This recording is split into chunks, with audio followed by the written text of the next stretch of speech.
treatment can assist in resolving some of the issues. Largely, if someone's grown up in a good enough parenting situation where the parents are available and active to value age appropriately, create safety around dependency issues, around physical safety, sexual, intellectual, emotional, spiritual, that they're able to have their reality reflected back to them and their needs and wants therefore met, then largely someone will grow an inherent sense of worth, the ability to set boundaries, the ability to identify, own and express their reality moderately and experience that from others, identify their needs and wants, and live fairly age appropriately and moderately. And at their core, they would have inherent worth. But when a child, due to their self-centered, self-focused nature in their development, and certainly from the younger they are, the more self-focused and self-organized they are, when we experience trauma, it can sort of injure us at a deep and inherent level. And so largely what John Bradshaw put forward many years ago was the idea that we, instead of having this sort of inherent worth, that we had at our core a shame core. And I want to talk a little bit about that. So when we are impacted by developmental trauma, that potential sort of heart space is been impacted to the point where at our core we would have what they would call, say, toxic shame. But instead, in a sense, it's the opposite of inherent worth, that somehow I experience myself as worth less. And largely, this is an implicit, felt sense in our younger years, and then explicitly we gather data as we go along, as we get older. We get, you're useless, you're bad, look what you've made me do. We get shamed physically, intellectually, emotionally, etc. So at this sort of toxic shame core, what I want to go through now is the different ways that we defend ourselves against that. So largely, the first sort of way that the first level of defense that we have against trauma and abuse is largely we will suppress, repress, and disassociate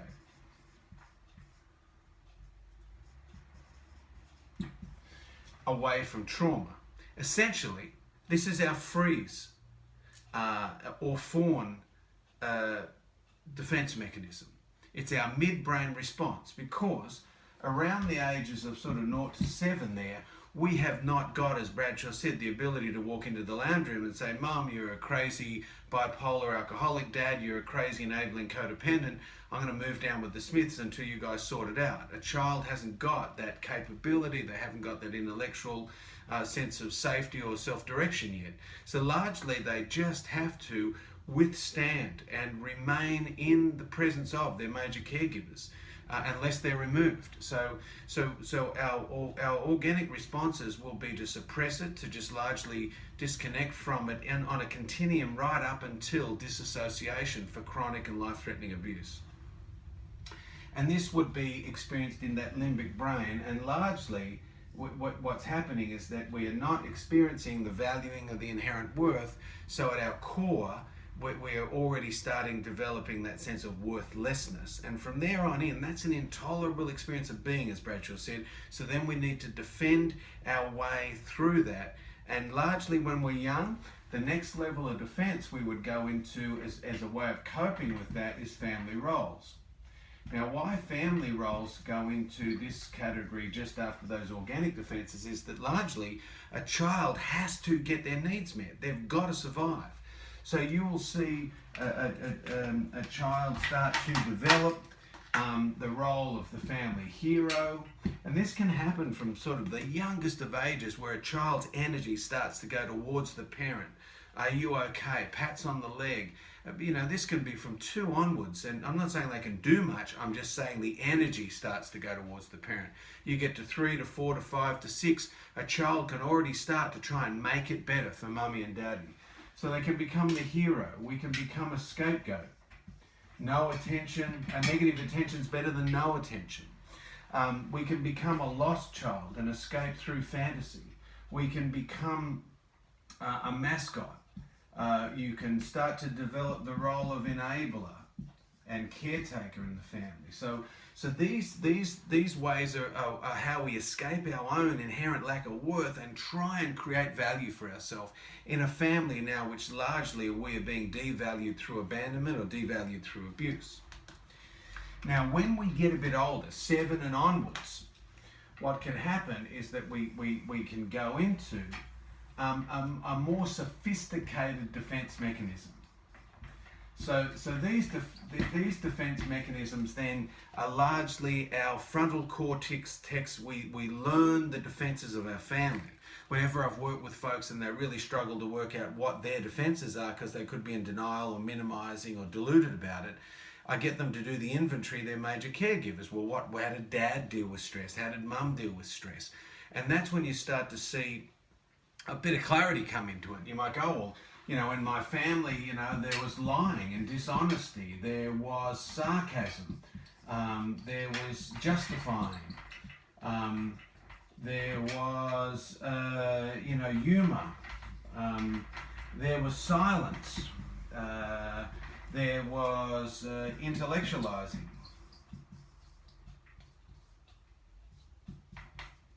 And so largely what you're looking for is how did the family, did they use rage or anger? Did they use people pleasing? And this list can really go on when you think of the way that human beings will start to try and manipulate a situation to get an outcome. And why this is largely what you're going to see in regards to defense mechanisms is a lot of the second part of childhood is that we need that executive thinking to be able to negotiate and work this stuff out in a dysfunctional family. We don't have access to that capability early on. So with shame at our core, we start to go out, and the whole role of this is to distance ourselves from that shame. So the disassociation, the suppression, the repression early on, that just helps us disconnect at the basic organic limbic level. We get out to those family roles, and by going into role, I can start to get further and further away from that shame and disconnection. When we get out into those more cognitive defense mechanisms, I can really disconnect now. I can push all that stuff away, and I can use all the ways to defend myself from feeling that sense of worthlessness. Now, you can't outrun your pathology, but this stuff works pretty well for a long time, especially if you've got more of the socially acceptable skills. You can end up running a company, you can end up managing people. Largely, first child heroes can largely end up in our teaching, health, and first responder industries because we really work well under stress. Scapegoats find it a little bit harder. They're the ones that create that negative intensity. Lost children can sometimes really literally get lost in the wash. Mascots are the ones that bring humor and fun and try and make light of everything. But we can make our way with these things. The last line of defense that people will battle with is those behavioral cover-ups. So on this what we've got on the last line is all the things that we can then access as in our adult body, and we can do this in childhood. Some of those behavioral cover-ups is the first drug we usually get access to is food or sex with self-touch to create pleasure. As we get a little bit older, people might turn to cigarettes, they might turn to gambling.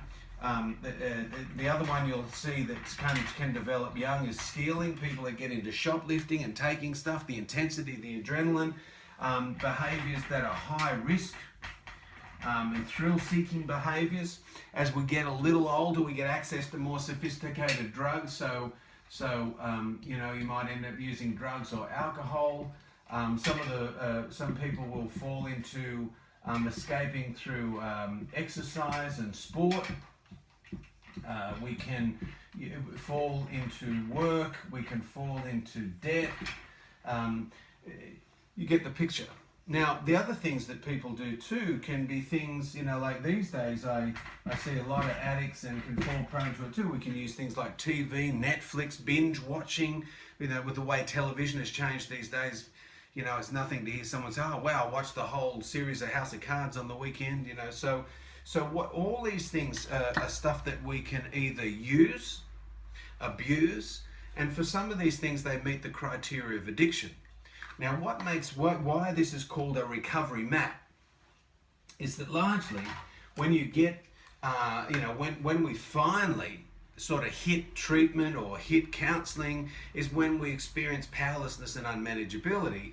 And it can happen in a variety of ways. Sometimes, let's say if you were to look at alcohol, you could see, well, someone might end up in detox for their alcoholism, and then in going into detox for that, or they need to go into hospital to deal with their eating disorder, or they've got a sex addiction, or they've got a physical health issue due to smoking, gambling. These things might fit that criteria of addiction, and all of a sudden they're in a treatment centre, they're going to a 12-step meeting, they're seeing a counsellor, and at that point you take away that way of behaviourally covering up, and you'll hear that phrase, sometimes it gets worse before it gets better. Like when I first went to treatment for drug and alcohol addiction, I thought I was the black sheep of the family. I had largely distanced myself from the core injury, the shame. If you asked me about my family, I would have said Dad worked for Qantas, Mum was a stay-at-home mum, played soccer for Canley Heights, I went for the Rabbitohs, I liked skateboarding. I'd tell you stuff. It wasn't till I gave up drugs and alcohol that then it was in a couple of years into recovery, these more sophisticated defences started to come up for me. I started to experience rage in my relationship. I was a first child hero people pleaser, and I would use the sarcasm, I would use justification, and relationally I was very difficult to be in relationship with. I had no idea, because when I was getting stoned, I didn't really care what you thought about me in relationship. And it was only till I got sober, started in a workplace, started in a long-term committed relationship, that stuff really started to show its ugly head. And things like being a first child hero, that was a really difficult thing to be in relationship with. It wasn't till I then ended up, due to the first significant relationship, I ended up in therapy for childhood trauma. And then people started to ask me the right questions. Not what I did in my childhood, but who did I feel safest with? Did I experience any, what happened in my family system? How did we deal with stress? And all of a sudden, the story of my mother's ongoing mental illness, her hospitalizations, her electric shock treatment, the fact that my father, later in life, he told me that he was diagnosed with depression at that time too, but he told me, well, someone had to work, so he kept working even though he had a mental illness being sort of barely treated. And that story told somewhere else in a different sort of format with a different focus wasn't that story I'd told up till then. It was a bit shocking, really. But essentially what was happening, as you can see, is like by addressing and getting some recovery aspects to the outer circle behavioural cover-ups, starting then to deal with the defence mechanisms, starting to identify family roles, and then it sort of got me back to the heart of the matter, which was dealing with the initial sense of lack of inherent worth, the inability to set boundaries, to have to start to deal with the developmental trauma. Now, largely that was done with CBT and talk therapy, but I was lucky I found the model of Pia Melody, and really early in her work she realised that implicit memory trauma was stored in the body. So her early work was around trying to access feeling states without data through body sensation.